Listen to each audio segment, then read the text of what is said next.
Depresioni prek këdo, çdo moshë, çdo klasë social-ekonomike edhe të gjitha vendet. Shkakton shqetësim mendor dhe ndikon në aftësitë e individit për të kryer edhe detyrat më të thjeshta të përditshme. Ndonjëherë me pasoja të rënda për marrëdhëniet me familjarët dhe miqt, si dhe në aftësitë për të punuar.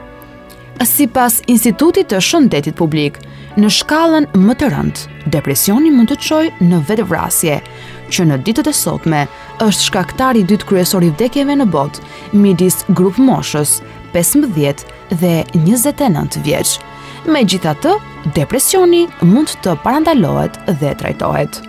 Depresioni është një sëmundje që karakterizohet nga një gjendje vazhdueshme trishtimi dhe mungese interesit ndaj aktiviteteve që zakonisht i japin kënaqësi, e shoqëruar me paftësi për të kryer aktivitete të përditshme për të paktën 2 javë.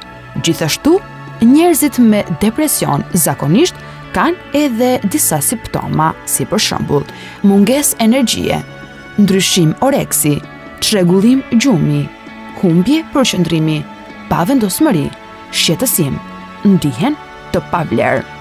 Depresioni është një çrregullim mendor i zakonshëm që prek individ të gjitha moshave, nga të gjitha nivelet social-ekonomike dhe të gjitha shtetet. Rreziqet për depresion ndikohen nga varfëria, papunësia, ndodhije jetësore të tilla si vdekja e personave të dashur ose ndërprerja e një marrëdhënie romantike.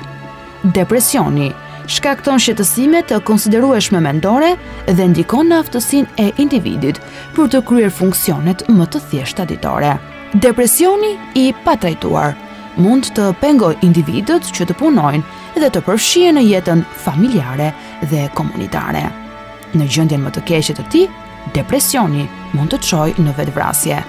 Por ama, ai mund të parandalohet dhe të trajtohet në mënyrë efektive. Trajtimi zakonisht përfshin psikoterapit ose mjekimin nëpërmjet medikamenteve ose kombinimin e tyre. Po ashtu, komunikimi me njerëzit që ju i besoni mund të jetë hapi i parë drejt shërimit nga depresioni.